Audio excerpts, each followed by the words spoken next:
Hey, I'm meteorologist Doug Myers with the latest forecast on this Tuesday. Yesterday was a mild start to the week with mid to upper 50s for highs. Of course, that ended the first half of the month. And here's a look at December so far with an average high of 47.5. Not quite as warm as last year, but a little bit warmer than where we should be for this time of year. And factoring in the lows, we're 0.7 degrees above average for the month. With our coolest temperature being 15, our warmest being 64. We've had 6 out of 16 days with a high above 50 and about a quarter inch worth of precipitation with a trace of snow. So a little bit behind, and most areas are behind as well. Manhattan and Emporia as well, with Concordia ahead for the month. And unfortunately, we're going to continue to get behind for the month as we are not looking at any meaningful rain anytime soon. Meanwhile, today we'll have very similar temperatures to yesterday, but a southeasterly wind, and at times could gust near 20 to 25 miles per hour. We'll have increasing clouds through the morning with mostly cloudy skies by the afternoon.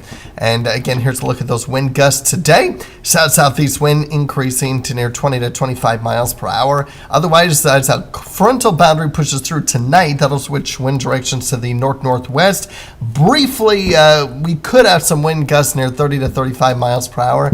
I don't think it'll last very long, so I'm not going to have that in the official forecast. I'm going to keep it closer to 25 mile per hour wind gusts tonight, but don't be surprised if we get some higher gusts for a very, very short period of time. The good news is, as we head into the day tomorrow, the winds gradually weaken, and so by the afternoon when we reach our high, which by the way will be more seasonal, a lot colder than these last couple days, it won't feel bad, especially with the sun that's expected as well. So temperatures tomorrow mostly in the low 40s, and again, we'll have sunny skies and light winds when we do reach these temperatures, so it won't be a terrible afternoon. It'll be your typical mid to late December day. Meanwhile, here's a look at the cloud cover for today. Increasing clouds this morning with mostly cloudy skies by the afternoon. No precipitation with the front tonight, and a little bit of cloud cover possible tomorrow morning, but by the afternoon should have plenty of sun, and we'll continue with the generally clear skies as we head into Wednesday night and Thursday as well.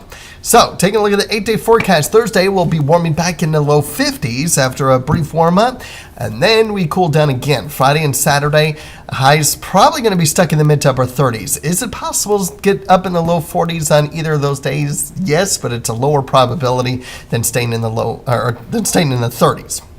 Lows also get down closer to 20 and certainly could have several teens for lows as well. So be ready for the coldest stretch of temperatures that we'll have leading up to Christmas Day. Thursday night through Sunday morning. That's going to be the cool stretch.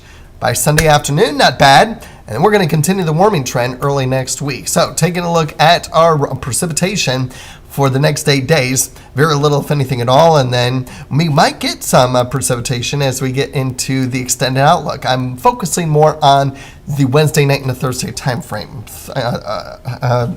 Christmas, oh my goodness, I'm racking my brain on what the holiday is. Christmas is likely going to stay dry. And it looks to be all rain, unfortunately, for those that want any snow at all. Even after Christmas, I don't see that happening. The GFS, again, very little precipitation for the next 8 days. Yeah, some minor precipitation there. And then nothing at all as we head into the extended outlook through day 10, through December 16th. So, obviously, snow, it's going to be hard to come by. Any precipitation that we have is going to be rain. But let's take a look at the whole country for the first half of the work week. And you can see that dealing with the storm system on the west coast. And then we do get a storm system developing with some snow up towards the Wisconsin area Monday evening. A storm system developing just off to our east with rain as we head into Tuesday for Christmas Eve. You'll notice how temperatures are warming into the low 50s Tuesday afternoon. Still that storm system out in the west coast. And then look what happens on Christmas morning. 47. That's it. It doesn't even, we don't even get cold temperatures. We don't even get, it's going to be almost melting if we were to get any snow. And at least this model has us only in the low 50s, so not much of a warm up through the day on Christmas Day. There are some indications where we might get close to 60, if not in the 60s. So this is just one computer model. But it's no surprise that we have some deep red colors when it comes to above normal temperatures. Now keep in mind, this is a probability of above average temperatures. This does not mean and it does not tell us how much above average. So keep that in mind as well. Will we be above average? It definitely looks like it. Could it be 2 to 4 degrees above average? Yes. Could it be 10 to 15 degrees above average? Yes. It's the same thing. So just be mindful of that. It looks like we may increase our chances for wetter than normal conditions in that 8 to 14 day outlook. So probably not until after Christmas. But again, it may be more rain than snow. So those that want snow, it's definitely not going to happen before Christmas. I can almost guarantee you that. 99.9% chance that we are not going to get any snow before Christmas. At least we have some colder air before Christmas, but leading up to Christmas on Monday and Tuesday, and then certainly on Christmas Day, probably won't even drop below freezing. So it's going to be a wacky next 8 to 10 days, but it does look to mainly be dry with a couple of up and down swings in our temperatures, at least through the weekend, and then just continue the warming trend as we head into early next week. Have a great day.